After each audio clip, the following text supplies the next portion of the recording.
Assalamu alaikum, welcome to Areeba drawing tutorials. I am drawing a simple beginner's easier scenery. So take out your pencil and paper and let's draw.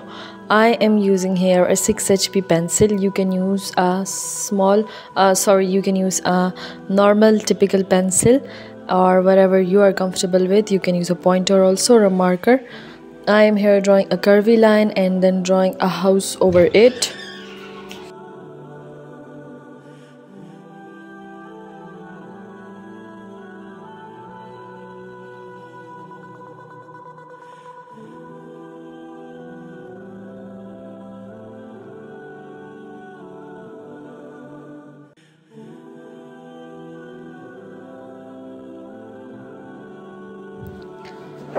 Now after drawing the house and drawing some windows and door in it, I'm drawing the rest of the scenery, drawing some trees on the left and right side.